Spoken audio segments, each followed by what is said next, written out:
What's going on, everybody? Welcome to Roddy Reviews. My name is Ella, and this is the best of boys. Let's get started. If you're new to my channel, welcome to my little YouTube experiment.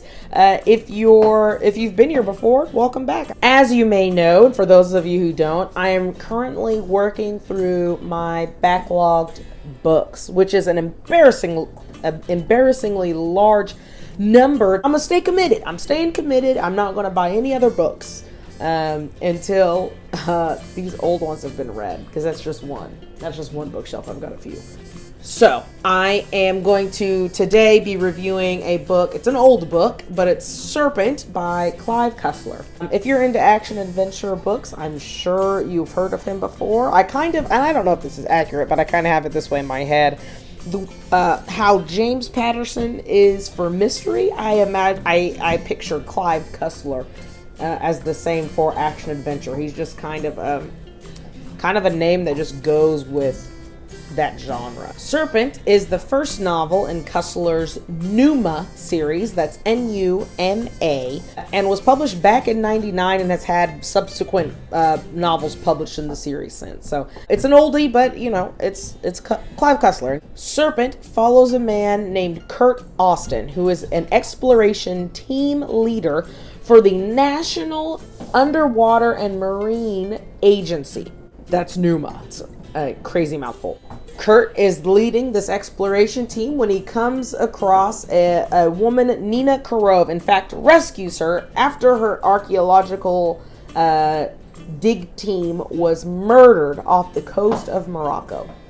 Her team was working a site where there were hints of pre-Columbian contact with the Americas. That just means that before Columbus, discovered America, this site had artifacts that hinted that there were other Europeans, other Africans even, that had made the trip over the Atlantic and had made contact with the Americas prior to our guy Christopher. This attack on Nina's team left her the sole survivor, and she's actually very fortunate that Kurt Austin's team just happened to be off the coast. They were not there. Their teams weren't there together, and came across her as she was fleeing these murderers. After her rescue and after a little bit of a debrief, they realized that this encounter wasn't the only one that has happened. That there have been dozens of digs over the last few decades where the team just ended up disappearing when they appeared to be on the cusp of discovering, wait, was Columbus not the first European guy to make it over here? So, why were these crews being attacked and murdered? Why was someone trying to cover up the fact that there were earlier discoveries of the Americas? Will Kurt Austin ever not come out on top? So, going into this book, first impressions here, I just assumed this is going to be your typical action adventure. Very action-packed, fast-paced. We were going to be doing things all the time. I figured that it would play into stereotypes, whatever those turned out to be. Within the first few chapters, we identified the evil henchman, the token hot chick, the dashing hero, the funny sidekick. All of these roles were pretty clearly defined pretty quickly in the novel. It didn't really change. My last impression was that, my first impression was correct. It was exactly what I expected it to be. It was a fun book, right? But, I'm not necessarily sad that it's done either. So some of my pros. This book read like how you watch an action movie. Expendables level dialogue at times. These corny one-liners were slaying me the entire time I was reading this. And so by the end, I was laughing, but it wasn't even because these one-liners were any good. It was just I couldn't believe the quantity of little witty little comebacks that every character had in this book. It was just wild. The next is that the characters were cool, and I don't mean that as a character concept, this was a really deep and profound character. Not at all. These characters were literally cool. It didn't matter what happened to them, around them, to their loved ones. They were cool as a cucumber. Never panicked. They were ready to go. They knew exactly how to handle any situation that they came up with, and they had some little snarky thing to say to really put a little cherry on top. The Last Pro, it was just a very tidy book. Everything was wrapped up real nice in a bow. Every subplot had a nice resolution to it. The main plot didn't leave any extra strings that needed to be tied up. I mean, everything was done very neatly. I completed this book and had no questions about what happened at the end or what was going to happen in the future. Everything was pretty well resolved.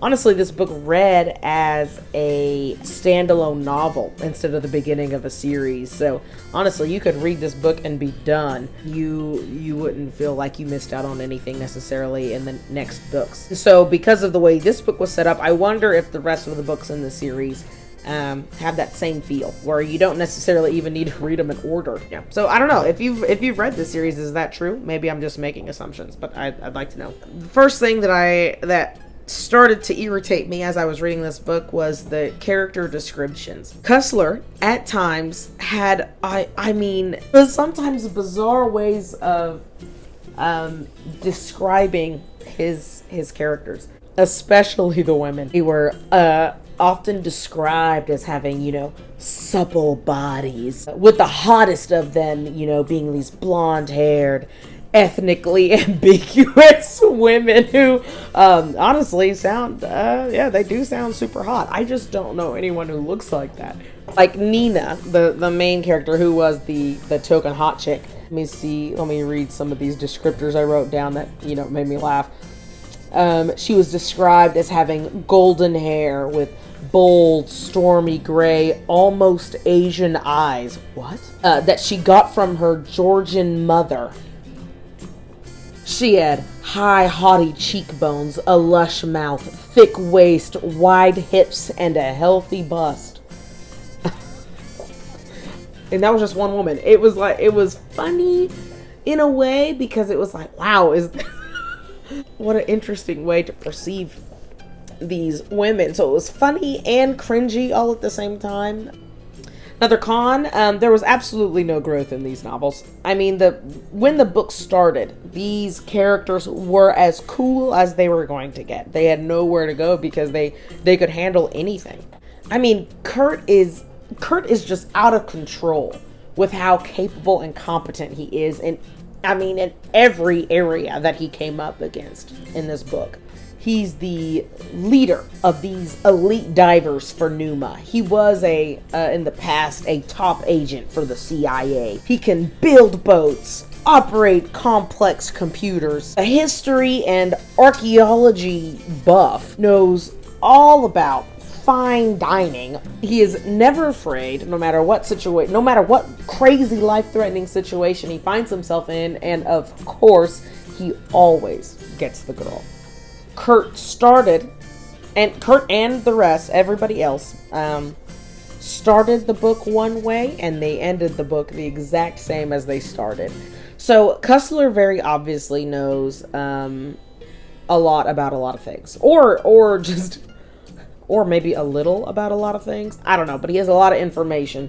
He's a lot of areas that he's very familiar with. Descriptions of boats, rigs, guns, computers, planes, cars, how government agencies function. They seem to be, if he's making it up very well, but he seems to know a lot about these kind of topics. Because he seems to know a lot about them, he is very thorough in his description of these things.